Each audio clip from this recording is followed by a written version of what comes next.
So the year was 2013, and it's hard to believe it's 2022, but I met a little 5-month-old boy named Future Sovereign Barnes, which you now know as Barnes Bernard.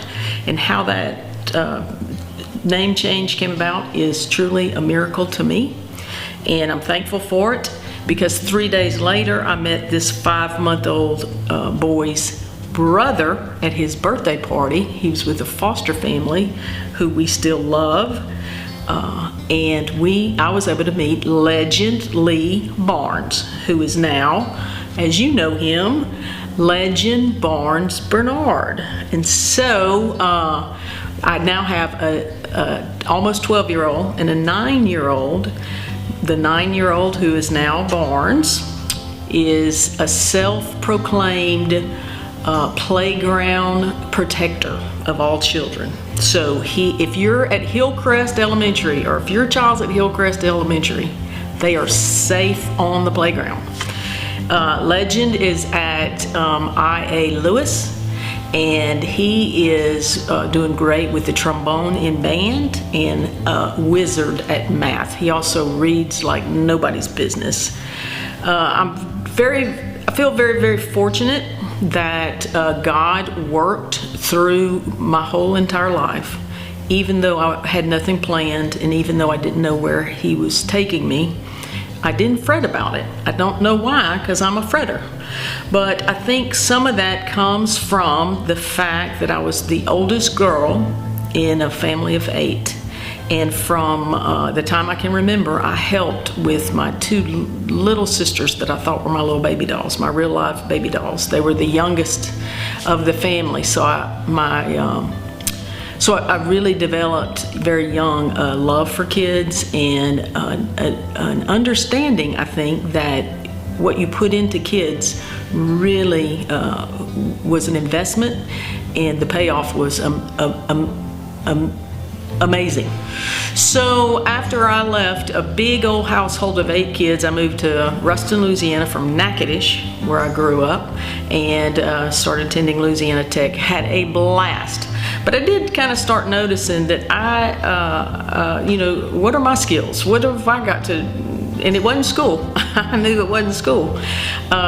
So I just was wondering, what is God gonna, do with me? And with my group of failures and vices and problems and worries, I knew that every Christian had also gifts. And I was wondering, what are my gifts, and what is God going to do to overcome this other group of bad things in my life? And so I have, of course, 7 siblings, and they started having children, and that was the light of my life, having the kids in my world on a regular basis. And I'm very fortunate that my siblings all trusted me and used me and allowed me to have relationships with their children, and which was a lot of weekends, a lot of just camping out on the living room floor in front of a movie, a lot of macaroni and cheese, a lot of chicken nuggets, but anything I could do at my house to just make them feel welcome and at home and cared for. And then, of course, I hope that it was a great relief for my sisters especially, but all of my siblings, to have a break, a little rest.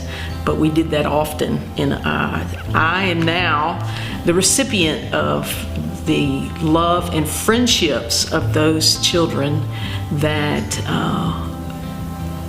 call me, that come by for supper, that want to spend time with me, and I feel extremely blessed for that. And so I really am thankful that God has shown me now, as I look back. I didn't really know it then, but as I look back, seeing Him use my strengths that I didn't even know was a strength, just a love for a child, a love for kids, love to see them, learn and grow, and specifically a love of just being with them and pouring into them. When it looked like Barnes and Legend were going to be adopted, and I always say they adopted me because they were part of the process, but God put us together. I had 3 goals. I had the goal of introducing them to a personal relationship with Christ.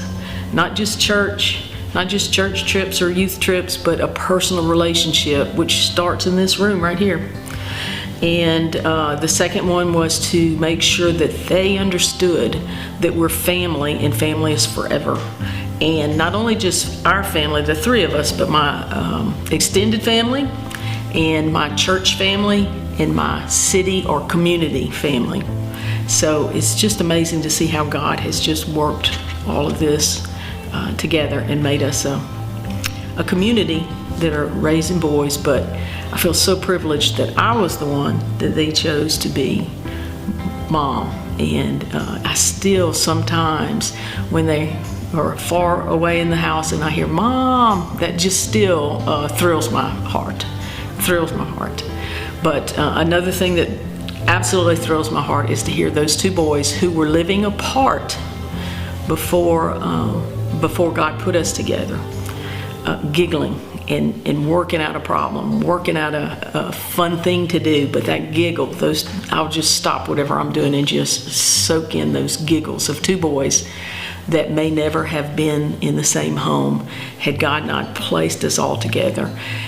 And I get a lot of times that, oh, those boys are so lucky that they have you. And I'm going to tell you that I think I am the luckiest of the 3 of us, that I was given 2 boys that are bright, they're smart, they're loving, and if you ever get to be around them, you'll see that their heart is just huge.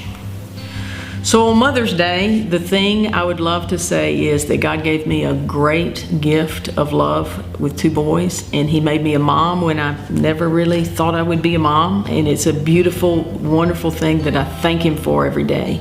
And I want to encourage you that if you have skills and a desire to be a mom, if you're an empty nester, or if you haven't figured out a way to have a baby naturally, or if you're thinking about fostering, God will supply. He will meet the desires of your heart. And I truly, truly believe that. And I am a very blessed mom. And I encourage you all to just keep your eyes open for what God has in store for you and what God has planned. Be patient. He will do.